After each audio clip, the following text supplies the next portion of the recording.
she does it, she's still giving up something of herself. So in one hand, it's the child's life. On the other, it's her own integrity. And it's the whole story is like this kind of dilemma until she realizes that the child will die anyway, and she has no bargaining power with the gods or the divinities or whoever they are.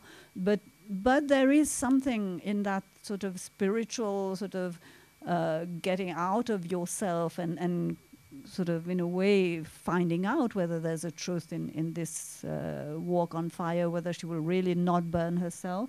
But she does it, when she does it, it's through her own choice, you know. And I had a discussion recently with someone who's a man and who saw that novel as meaning that Anjali has lost everything at the end. He told me that she's lost her child, she's lost her husband. She's lost her husband. She's done the walk on fire, so in a way she's given in. And he saw it completely from that point of view, whereas for me it was different. I saw it as something that she's won something. So even though I've written it, it can be read in completely different ways, which is really, frightening. Ananda, would you like to read an extract from Sariware or something? Yeah, well, would you like to do? I'll read an extract in French. I apologize for those who don't, but I think this is the voice, and it's good to hear it. And it's the end of a novel that's completely written in the first person by an 80-year-old man who's almost a monster of contempt for women, of violence towards 3 generations of women, and who is on his deathbed. But even on his deathbed, his voice and his personality is so strong that he manages to subjugate or subject the women around him just to his voice and his words, until, in the end, they sort of manage to fight back. But I was writing all this for several months. In a way, my voice became that of this man who was hating all the women and despising them. And it was a very violent sort of voice which was inhabiting me for many months. So in the end, the very final chapter, I give voice back to the women. And what they say is that they're looking at him, he's dead now, and they're looking at him and they think, is that what we were afraid of? Food for worms and maggots, and this is what we were afraid of. And they see him decaying, and they're thinking, in a way, he was violent, yes, but they also allowed him, in a way, they allowed him they allowed him to oppress them because of their fear. And fear is something that oppresses us ourselves, in a way. So I'll read that bit in French. Au-dessus du corps immobile se penchent 3 femmes. Leur visage est amusé, leur sourire joyeux. Elles ne se touchent pas, mais il frémit entre elles une ondulation de sympathie. Chacune examine une partie précise du corps. La main, le visage, les parties génitales, les genoux. Les signes de la dégradation presque instantanée qui a eu lieu après la mort sont visibles dans toutes ces zones. Elles sont très intéressées. Elles sont comme des scientifiques se penchant sur un microscope, comme si elles s'attendaient à voir une chose jamais vue, à faire une découverte qui changerait le monde. 2 d'entre elles posent des questions, l'une après l'autre. Où se situe le centre de son humanité? Où se trouve le cœur de sa méchanceté? Où commence le début du pardon? Où finit l'individu? Est-ce bien lui, là, ou est-ce autre chose? À quoi a-t-il servi? Le corps, un peu outré de cette manipulation sans complexe, ne dit rien. La 3e femme, la plus âgée, la plus jeune aussi parce qu'elle est morte à 20 ans, sourit mais ne répond pas. Elle passe pensivement la main sur le front jauni, sur les chairs qui déjà se disloquent. Elle appuie légèrement et cela semble fondre sous la pression. Ce que je sais, dit-elle, c'est que c'est là tout ce qu'il reste de ma peur. Les autres hochent la tête, atterrés par cette évidence. Elles ont eu peur de rien. Le petit tyran sera bientôt un grouillement d'asticots. Elles ont eu peur d'une nourriture pour insectes. Elles éclatent toutes de rire en même temps. Elles se ressemblent, mère, fille, petite fille ou autre chose, sœur peut-être, aïeule ou progéniture, aucune importance dans l'ordre des choses, aucune importance à l'aune de leur temps. Elles croient saisir l'éternité. Leur retrouvaille dans la maison déserte, dont les murs sont si bien rongés par les termites que dans 10 jours très exactement elle s'écroulera sur elle-même, sont une occasion de fête, une fête comme aucune n'en a connue avant. 2 d'entre elles ont vu leur ombre massacrée. La plus jeune, elle, a eu une opportunité d'amour qu'elle a saisie à bras-le-corps. Une fête, oui, elles y ont bien droit, pour une fois. Un peu de champagne, pourquoi pas, pour ces reines mystérieuses et furibondes, assises ou flottantes autour d'un corps qui s'effrite, riant à chaque partie qui tombe, jusqu'à ce que la plus jeune s'en aille pour recommencer à vivre, que la plus vieille s'efface pour enfin apprécier sa mort, et que toutes les 2 disent à celle du milieu, comme un regret, « Je suis désolée, mais il le faut », et qu'il ne reste plus que celle du milieu, qui, comme tous ceux du milieu, ne peut ni partir, ni rester, ni sourire, ni pleurer, ni oublier, ni se souvenir, ni fermer la porte, ni l'ouvrir toute grande. Silencieuse et immobile, elle regarde le point final de ses blessures. « Il n'y a qu'un nom pour la violence, père, dit-elle.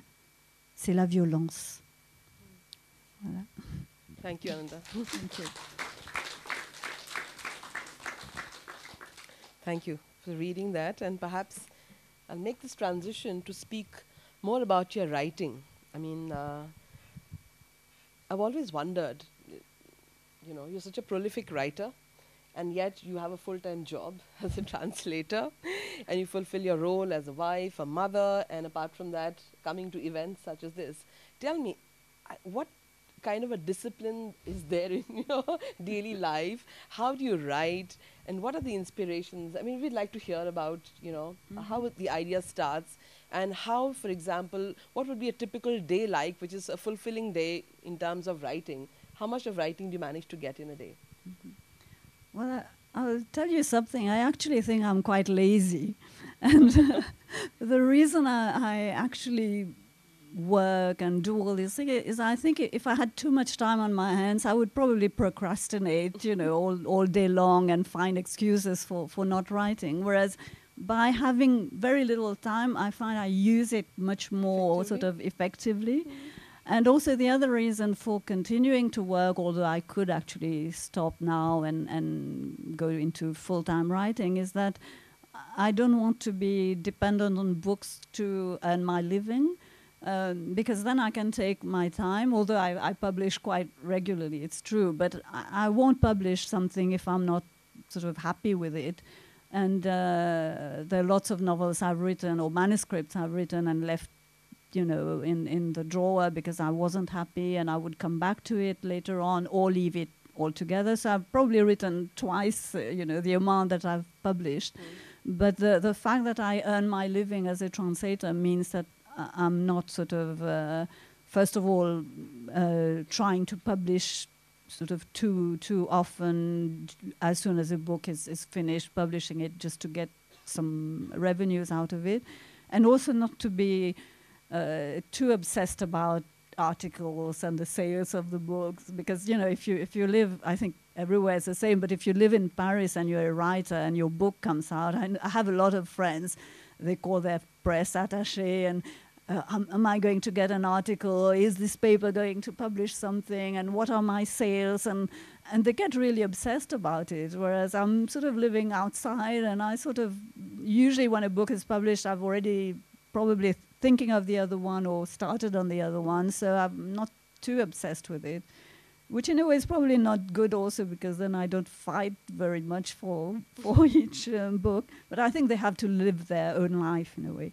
So my daily life is well, basically, I get up at 6 and go to work, and work is sort of probably 9 hour day, and then come back. And I'm working as a technical and scientific translator, so which is very good because it doesn't interfere with the writing process. I think it's probably another part of the brain, half of the brain that works on technical and sort of highly scientific, very interesting subject matter, but nothing to do with literature. So when I come back, I sort of relax a bit and then sort of try to get some writing done every day. Even if I'm not working on a novel, I'll write, just a little text, some poetry, or try to get something done. And then every evening and then during the weekends. But I find with age, I tend to be a bit sort of more lenient with myself and less disciplined. I sort of think, well, I can today just relax and watch a film or read something that's amusing. But somehow, once novels are something that really inhabit you, and you once the trigger is there, it's sort of it's a bit like an obsession. So you're writing it in your mind even when you're not sitting in front of the computer or a piece of paper. So in a way, you're continuing writing it and thinking about it. And very often when I'm stuck and I don't know where I'm going, just at the moment when I'm starting to fall asleep, sometimes it opens out and something tells you, no, you should do this or do that. So that's a really sort of inspiring moment when you're half asleep. And even writing poetry is a bit like that also. The best sentences come when I'm half asleep. Half asleep, okay. I'm quite fascinated by the language, and I think most of your readers would be. It's a lot of imagery in your writing. And most of the characters, because you delve really very deep into their psychology and, it's the thought process.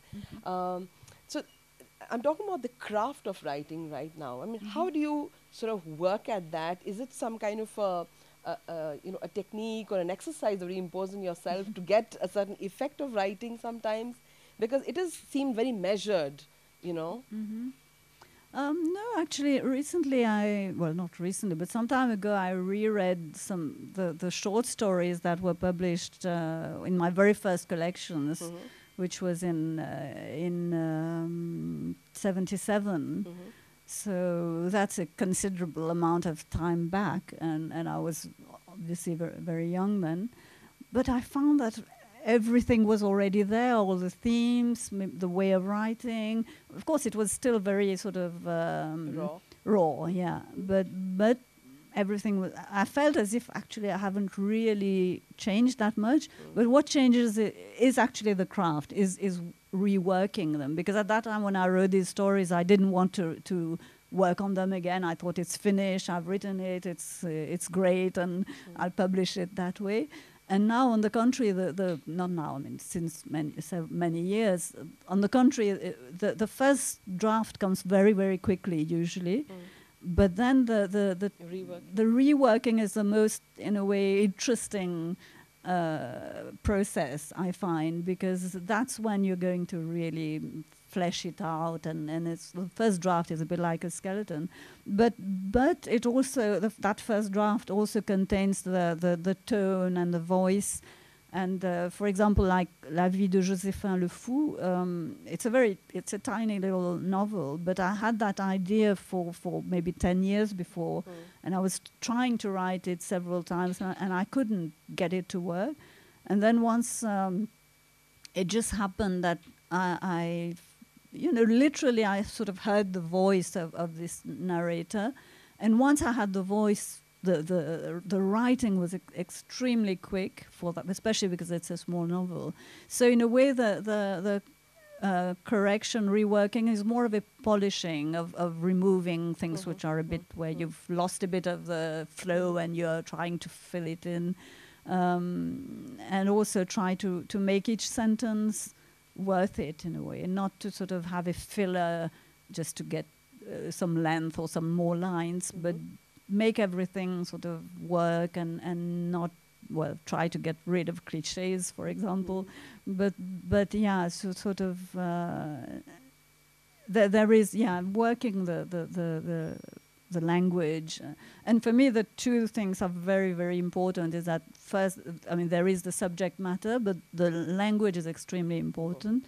So I'm not at all part of that sort of school of especially French writers who think that they should get rid of style, because for me the language is so rich that, on the contrary, I want to make the maximum use of its possibilities. So style is important, but and it's a craft, so you keep learning all the time, and you do sort of find that with time you know what is true to yourself and what isn't. And there's a little voice that says, no, this is not right, you have to get rid of it, and you have to listen to that voice.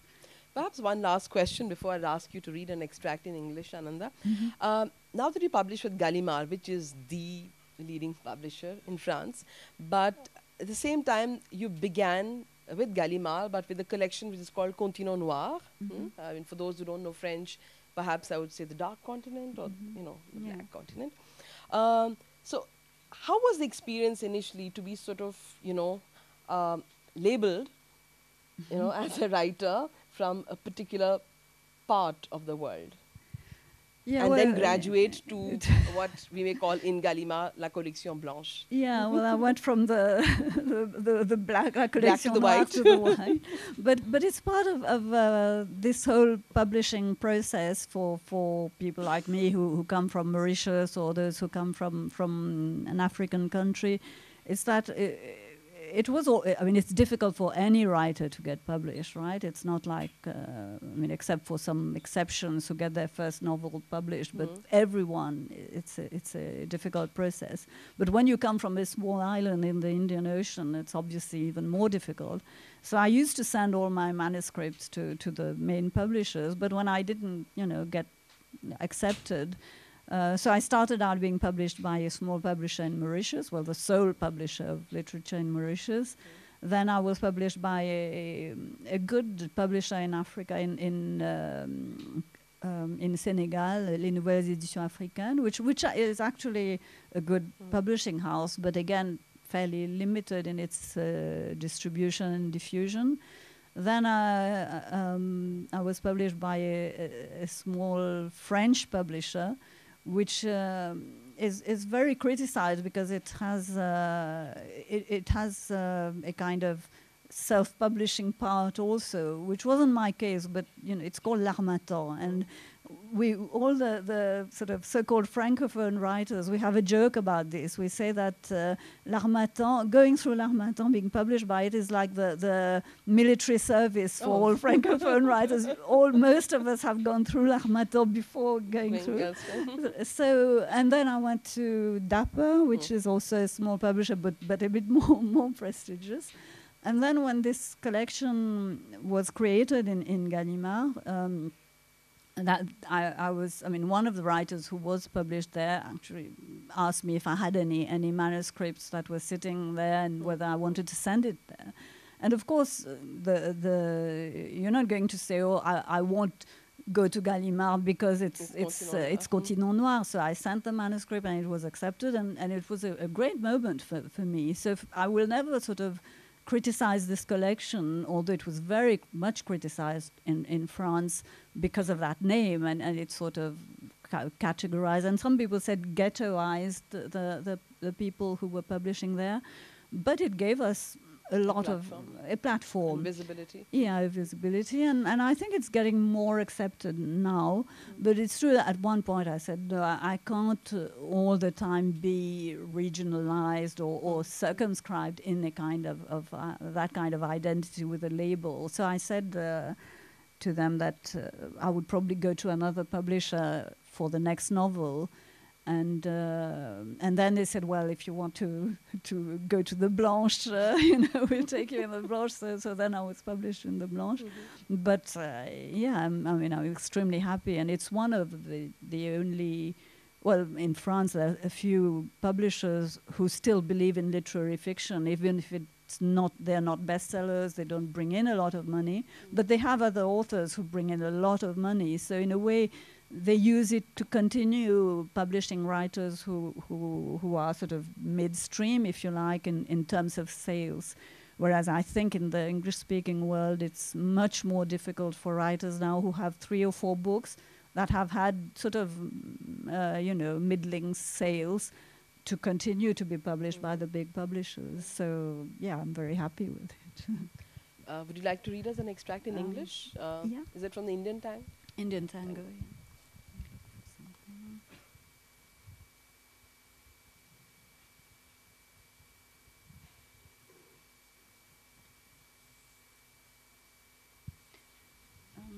Yeah, so there are 2 main characters in this novel. So the chapters are written in alternately for about one character and then the other. So the one who says I is a writer, a foreign writer who comes to India because to try to find back an inspiration that the writer has lost. And so it's at the same time a story about about these characters, but also a story about writing. So I'll just read a small passage. It can happen that the darkness of writing catches up with us. Don't ask me how or why, I just know, that's all. I know the words we write sometimes take that risky step across the boundary between the imagined and the real, and then they explode in our faces. I know that when you keep on sticking your nose into mud, you wind up dirty. But if you put out your tongue to lick at it, you develop